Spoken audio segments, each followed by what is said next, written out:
On this slideshow we take a look at the history of Mansion House, an institution for people with learning disabilities in Leicestershire. We open with a photograph of Mansion House as it looked in May 2016, just before Learning Disability Services moved out to their new bases in and around Leicester. Here is an early photograph of Leicestershire House as it was originally called. It was built in 1870 on land previously known as Sherman's Land, Sherman's Grounds or Sherman's Lodge, which was the site of an earlier house, believed to date back to Tudor times, Markham's Close. It was built by Thomas Swift Taylor for occupation by himself and his wife Eleanor. Thomas Swift Taylor was a Justice of the Peace and manufacturer of cotton thread with a business in Mansfield Street, Leicester. He was High Sheriff in 1881. On their demise, the house was left to a niece. The census of 1891 showed a total of 17 people employed in the house and grounds. We look back to the early years in Leicester. Some of the words used at this time were very different and would not be considered acceptable today. A committee was formed in Leicester which called itself the Leicester Aftercare Committee.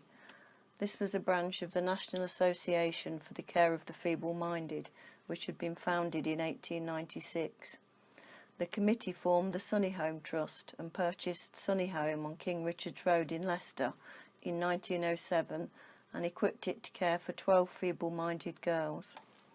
Before this time, people with intellectual disabilities in Leicestershire were admitted to prisons and asylums, or, that most feared of places, the workhouse. In 1907, the Eugenics Education Society formed, and in 1908, the report of the Royal Commission on Care and Control of the so-called feeble-minded was published. The home was staffed by a matron and her assistant with voluntary help from ladies of the committee, the most notable being Miss Annie Cleffan, the daughter of a Liberal politician who lived on Regent Road in Leicester. The girls mostly did housework and dressmaking. This picture shows the first girls to live at Sunnyhome. The photographs are formally posed and reflect the Edwardian values of the time. However, it soon became apparent that larger premises were needed, and a spacious property in Belgrave, Leicester, was found called Cross Corners. Eventually, 32 girls were accommodated there. These photographs may have been taken in the gardens at Cross Corners. At Cross Corners, the girls were mostly occupied with housework and also laundry work, rug making, cane work and growing food in the kitchen garden. The emphasis was firmly on education, training and segregation from the wider community.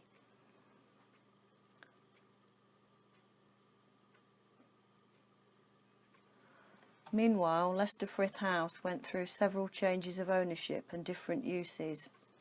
In 1909, the Home of Rest, a charitable institution, moved to Leicestershire, and in 1910 a two-storey extension was added to the left of the main house. The home had accommodated 42 guests over a year. The Disabled Warriors Fund bought the house in 1917 during the First World War as a home for neurasthenic cases, better known as shell shock. £8,000 was spent on overhauling and furnishing it. It was vacated in 1921 by the Ministry of Pensions, and the premises were used by the Royal Infirmary as a convalescent home until 1923, when the City Council converted it into a home for mental defectives, and it became the Leicestershire Institution. It is not known when it became known as Mansion House. In 1913, the Mental Deficiency Act came into force. This was the first act to distinguish between mental deficiency and mental illness. The outbreak of the First World War delayed implementation of the Act until 1919. It was considered desirable to segregate the feeble-minded for the good of the community. Leicester County Council was given power for compulsory detention of people who were certified feeble-minded. Councillor Mrs Ellen Swainston accepted the chairmanship of the Committee for the Care of the Mentally Defective in 1924. She was later awarded the MBE in 1944 and retired in 1946. Nellie Rewsome moved to Leicestershire from Cross Corners and became matron superintendent until her retirement in 1938. Her successor was Marjorie Baldwin, who came from the Middlesex colony, Shenley, which later became Harperbury Hospital. She apparently dressed from top to toe in a brown uniform and carried a brown umbrella. She thus became known as the Brown Bomber. She was awarded the MBE in 1958 and retired in 1960. During the period from the 1920s to the 1940s, there was great emphasis on building hospital colonies by local authorities. Leicestershire House and Grounds were purchased by the City Council for the Mental Deficiency Committee. There was room for 60 adult females, 30 boys and 30 girls. The 30 beds at Cross Corners were retained for adult males. The official opening was on the 30th of August 1923 by Sir Frederick J. Willis, KBE, CB, the chairman of the Board of Control. In 1927, Mrs. Swainston applied to the council for approval to enlarge the Frith site. In 1928 this was agreed and the building of the Cleffan and Swainston villas began. The architect was William Key. The first villa to open was Cleffan, which was officially opened on the 27th of June 1930. The men still accommodated at Cross Corners transferred to Cleffan Villa. With the expansion of the institution, accommodation was needed for attendants and plans for workers' cottages were drawn up. During World War II, the newly built hospital block and Hill Villa were requisitioned and used as a hospital unit. Thousands of troops were accommodated at the Frith until it was handed back to the committee on the 1st of April 1946. The former Mountsorrel Hospital, built in 1839, was originally a workhouse and at one time accommodated people with intellectual disabilities. It became part of the Glenfrith Group in 1948. Stonygate Hospital was leased from the Church Moral Aid Society during 1951 and was used as a pre-discharge unit for women. Male patients were integrated during the 1970s. Desford Hall was also used as a home for children with intellectual disabilities. The county councils of Rutland and Leicester acquired Stretton Hall, an early 18th century manor house with approximately 400 acres of land, on the 1st of August 1931 to develop a colony for 520 patients. The purchase price was £12,500 and it initially accommodated 50 patients and a staff of 11 with a matron and 6 nurses. These old photographs were found in the files for Leicester Frith at the Record Office. They show men working on the farm. It is not known where they were taken. One suggestion has been at Desford Hall, which was formerly known as Mop Hall. This was acquired by the Home Office in 1935. It was known as Glengate Hospital, Desford School. This large scythe was found in one of the outbuildings at Mansion House, a relic from the past. Here we see a picture showing the stocks accounts ledger for Leicester Frith Institution in 1928. It appears that most of the items purchased were used for cleaning and laundering. An advertisement appeared in the Leicester Daily Mercury in November 1929. One post was for a charge attendant with a salary of £60 to £70 per annum. The other advertisement was for a cook with a salary of £50 per annum. Aerial photographs show the development of the site with the newly built villas. The eugenics movement was now at its height in the 1930s and 40s. In 1934, the Brock Report recommended sterilisation. This picture shows Russum Villa, which was opened in 1935 and was originally called the New School Building. It later became known as Russum East and Russum West because it accommodated males on one side and females on the other. Other villas built in turn were Shepherd, Baldwin and Hill.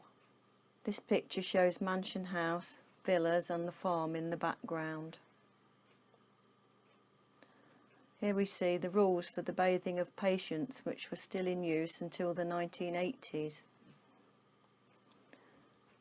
A picture of Hill Villa, which later became known as Hill and Dale Villa. Swainston Villa, which was later renamed as Swainston and Elliot Villa. Later on it became the treatment unit until it closed in 2008 when services were transferred to the Agnes unit. The daily routine. Every minute of the day was carefully planned. These medals were found in a storeroom at Mansion House. Their exact use is not known, but we think they may have been presented to patients for hard work or good behaviour, or, more likely, as prizes at sports days. Male patients were employed working on the farm, gardens, artisan departments, poultry keeping, maintenance, wood chopping for the fires and general repair and maintenance of the estate. Women patients worked in the sewing room, laundry, main kitchen, women's and children's wards, office cleaning, and some as waitresses for the female staff dining room. One woman could work as the matron's personal maid. This was seen as a privilege. In 1948 the National Health Service was formed and took over hospital services. Dorothy Bates Lodge was built and opened in 1965 and housed 30 children. A school was built near to Dorothy Bates Lodge, which opened in 1968. 4 prefabricated buildings were erected in the grounds in the early 1970s.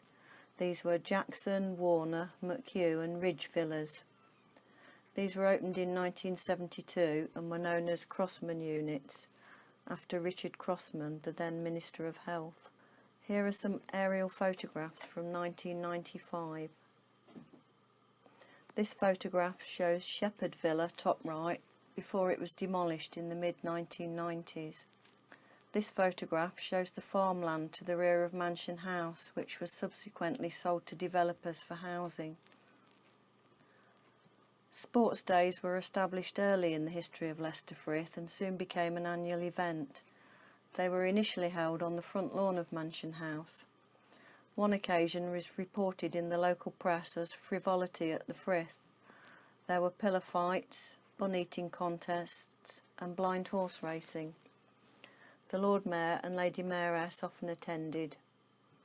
The new sports field was developed on land to the rear of Mansion House in 1939 with football, cricket and netball pitches. The three-legged race from an away day at Rampton Hospital, Nottinghamshire. Another aerial view, this time taken from the west, showing the spread of Glenfrith Hospital. This shows Hill and Dale Villa in 1995, which became known in later years as the Alfred Hill Training Centre. In 1986, the institutions start to close and people begin relocating to group homes. In 1989, Caring for People, the white paper, was published. In 1992, Leicestershire Community Unit became Foss Health Trust. In 1997, Foss Health Trust and Leicestershire Mental Health Service Trust merged to become Leicestershire and Rutland Healthcare Trust. In 2001, the white paper Valuing People was published. In 2002, Leicestershire and Rutland Healthcare Trust became Leicestershire Partnership NHS Trust. This picture shows the old Gorse Hill Hospital from the air, taken in 1995. Gorse Hill Hospital was demolished and replaced by the newly built Agnes unit. The Agnes unit is an inpatient assessment and treatment service for up to 12 adults with learning disabilities. It was named after Dr. Agnes Houck, who worked with children. She was awarded the OBE in 2000. Having fun in the grounds of Mansion House. Now, how do we steer this? Gardening competition rules. Game of gnomes. The patients made the gnomes from concrete in moulds and then painted them. The treatment unit was previously known as Swainston and Elliot Villa. Jenny Waite has an idea to create a sensory garden. Here we see the garden as it used to be. The plans are drawn up. Jenny gives it the thumbs up. Volunteers hard at work. The work of planting begins. The opening of the new garden was attended by the Lord Mayor of Leicester and was featured in the local press and radio, and the final result, blooming lovely. A Halloween party.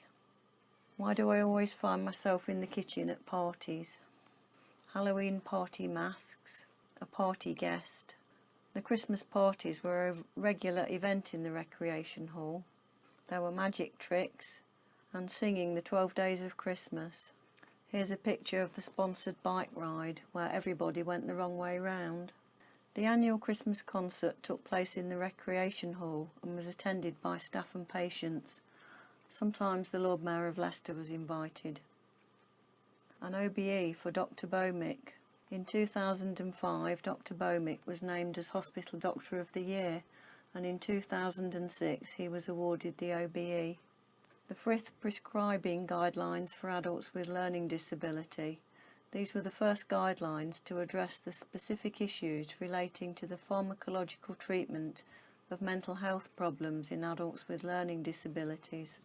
It was a sad day when the hospital chapel was finally closed on the 17th of June 2005. Here we see some artwork painted by members of Bright Sparks. This is from the reception waiting area on the ground floor of Mansion House. This picture shows the Special Olympics team from the late 1980s, early 1990s. Special Olympics Great Britain is a sporting organisation for children and adults with intellectual disabilities that operates in England, Scotland and Wales. It is part of the worldwide Special Olympics movement. It was founded in 1978 by Chris Maloney MBE and is not to be confused with the Paralympics for elite athletes with physical and/or intellectual disabilities. Some more wall art in the reception waiting area of Mansion House. This picture shows Mansion House by night. Like many old buildings, Mansion House is reputed to have its own ghost, or several, and a ghostly figure has been seen near the main staircase. Staff have been unnerved by hearing voices, footsteps and doors opening and closing when they thought they were alone. This picture shows the galleried landing and was taken just prior to moving out at the end of May 2016. As the offices and storerooms are emptied, the building begins to take on a different atmosphere. This picture shows the mock fish tank from the main reception waiting area. This is a picture of patient artwork which was displayed in the main hall. More pictures showing patients' artwork. A picture of staff taken in the last few days before we moved out. The empty offices. A wintry scene. Mansion House has long been popular with artists and photographers alike. Here we see a patient's drawing which was on display behind the reception desk, a fitting epitaph.